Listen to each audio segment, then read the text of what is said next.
Well, welcome to It's an Inside Job BiteSize Fridays, your weekly dose of resilience, optimism, and well-being to get you ready for the weekend. Now, each week, I'll bring you insightful tips and uplifting stories to help you navigate life's challenges and embrace a more positive mindset. And so with that said, let's slip into the stream.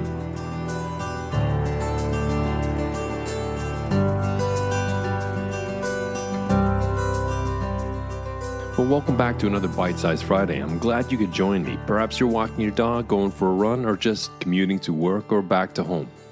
I did some digging back into the archives of It's an Inside Job and brought up Season 5, Episode 14.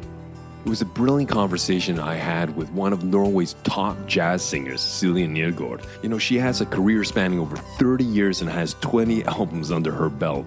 She's also someone who embodies the spirit of resilience and creativity. So in this Bite-Sized Friday, we're going to explore how Silje taps into her inner creativity as a source of strength and resilience, and how she's learned to separate her self-worth from external validation. Focus instead on the joy of the creative process itself. Whether you're an artist, an entrepreneur, or simply someone looking to build more resilience in your life, I think Silje's insights will offer you valuable tools and inspiration. I think 3 benefits from this bite-sized episode is that you're going to receive or understand a deeper understanding of resilience and creativity, how to stay motivated and navigate the ups and downs of any creative or professional journey. Second benefit, I think the importance of separating self-worth from external outcomes, why it's crucial to base your value on your effort and the creativity and not always the outcome or the external success. And lastly, the role of discipline and routine in fostering creativity and resilience. And that means how our daily practices, our routines, even when uninspired, how they can strengthen your creative muscles and help you maintain long-term resilience to keep the goal in mind, the eye on the prize. So now let's slip into the stream with this short bite-sized Friday with my conversation from Silje Nergaard. I learned early that when you close your door into your creativity, when you lose your passion, when you don't have anything more to say, that's when the door is going to close for you. But as long as you have something on your mind and something you want to create and share, in some way you have the energy to get it through. But I learned that I had to be prepared that it would be a bumpy road. And as you said, sometimes when you have success, you go downhill and then it stops and you go uphill again. And as long as you're connected to your inner creativity, which is the real reason why you're in this crazy game, as long as you can connect and go into that world and put a light on that, then you can always kind of find back to the energy within you to be in those periods. This is how I learned to live with it. Because, of course, for me, I'm not starting out, but when I look back, of course, it hasn't always been easy, or I've had to, push myself through a little bit sometimes, That's what the game is. And you started your career around 16, 17 years old, is that correct? I started off by writing songs when I was like 9, 10, 11 years old. We had a piano, and then I just wrote little songs and then started to sing in a choir in my hometown. And then I got the microphone and I had the solo. And from then on, I started to, I was interested in jazz because I grew up in a house with jazz, but also all kinds of music, ABBA and everything, pop. But I learned that, I was learning I didn't learn about genre because they were all in my house. My parents loved music and my father played the guitar. So I was singing a lot with him. And when I finished school at 19 or 18, then I moved to Oslo. And the plan was to study music, but I dropped that plan because I was full of energy, and I started a band instead. And I started in some way, I made myself out there touring in little clubs. Okay.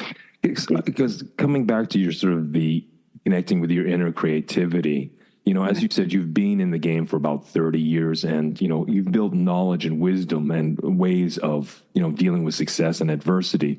But as an 18, 19, 20-year-old, how was it for you? I mean, obviously you had to face challenges, and sometimes those challenges, you took a hit, maybe psychologically, or you felt a little down or a little defeated sometimes. As the woman I'm talking to now, you have all that experience to reflect on, and you can pull that to help you, brace the storm. But back then, as the young woman, how did you deal? How did you find the inner creativity? Did you sometimes lose it? Was there someone that helped you? I was wondering if you could maybe walk us through maybe what you did if you can reflect back. Well, I remember I was having an inner drive, and I was not afraid of approaching people. And that is, I think, a very important part of my voyage, in a way that I met people and I was not afraid to approach them and ask them for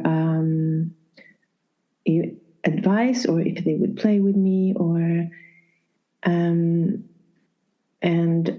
I wasn't afraid of people, and I think I wasn't afraid of a no, because I didn't mix the no's from people. The people rejecting me, they might say, I don't want to help you. I didn't connect that to me as a person. In some way, I was a bit confident about myself, and I was thinking, okay, I still think that song is good. If you don't want to play on my song, it's still. So that, I think, helped me a lot, not to take it so personal. I think that's a very interesting sort of the mind talk. The thing that you told yourself is that when you got a no, you didn't take it as a personal hit. And that separation between the no, it was no to the request and not no to you as the person. And that kind of shielded you, that fortified you, that made you resilient in that sense.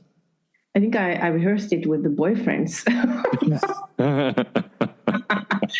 When I was rejected, I said, "Oh, well, sorry for you. You're lost."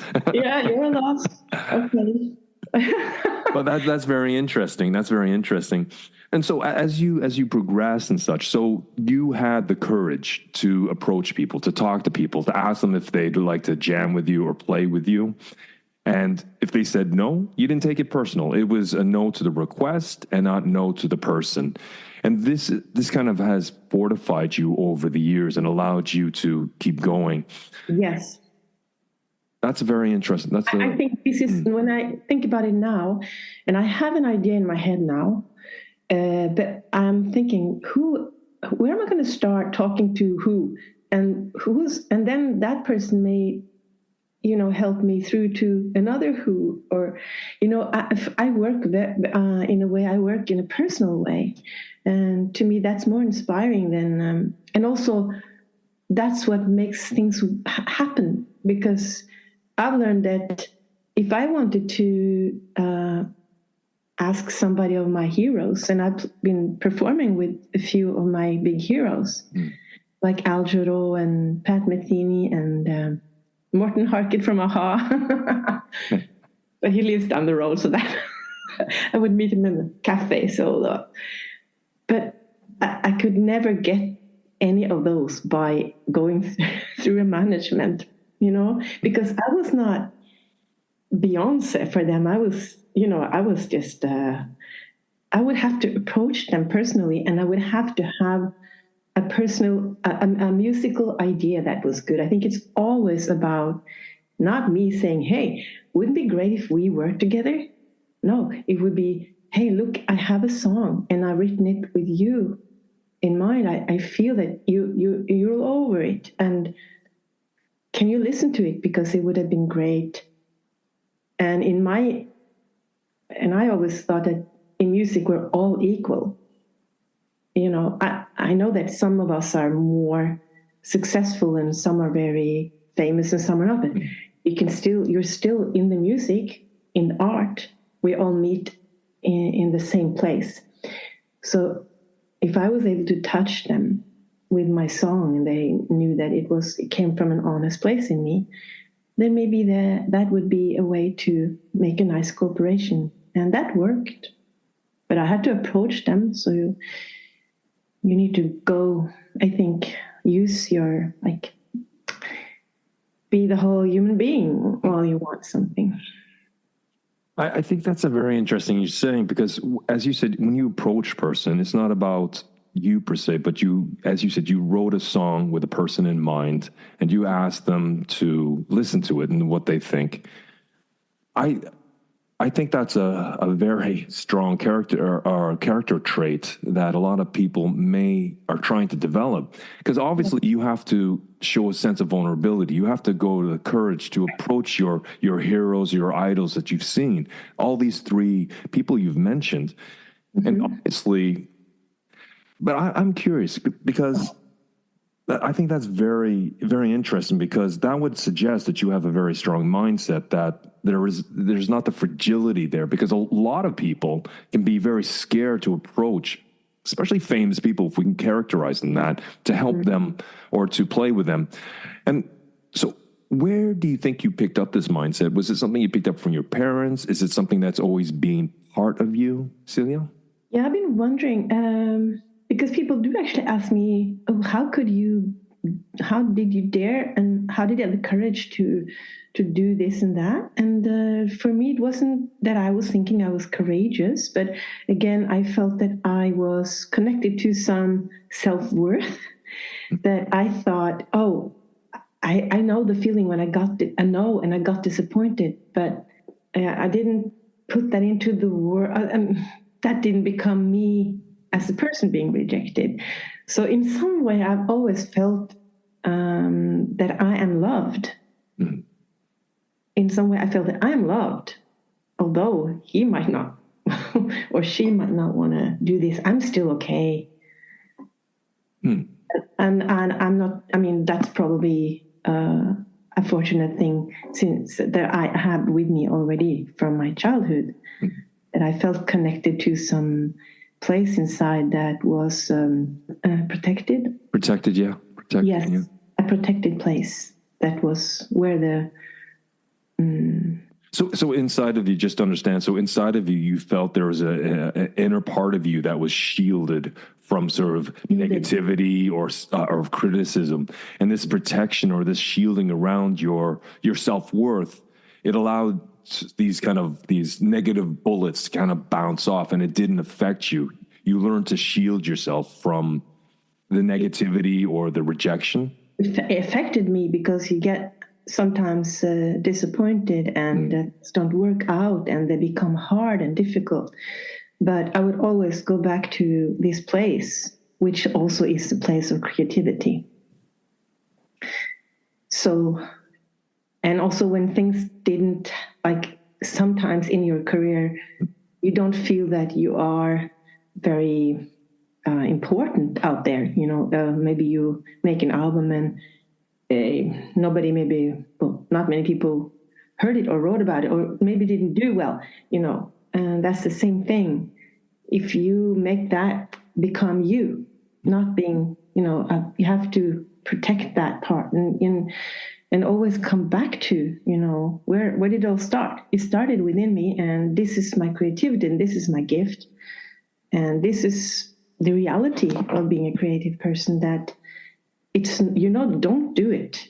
I didn't start it off to become successful. It would be great if it was, but it's not that makes me create. It's the creativity itself, and that it must be a shielded place. So I understand what it is. It's in the creation of an album. That's where the creativity lies. That's where the value lies. That's the effort that you put in. And it's not the outcome of how many sales or how many people listen to it. That's important. That's great. But that outcome is not linked, or you separate the outcome And that's not linked to your self-worth. Your self-worth comes into the effort or the creativity or the songwriting, what you do to put it all together. And the outcome is just the outcome. How it plays out is important, but it's not as important as affecting your self-worth. Is that what I understand? No, because the outcome is out of my control, right? So the creating of the music, it's what it's all about. And that part is what makes me feel genuinely like in contact with why I do this in the first place. So it's the process. It's the process that's important.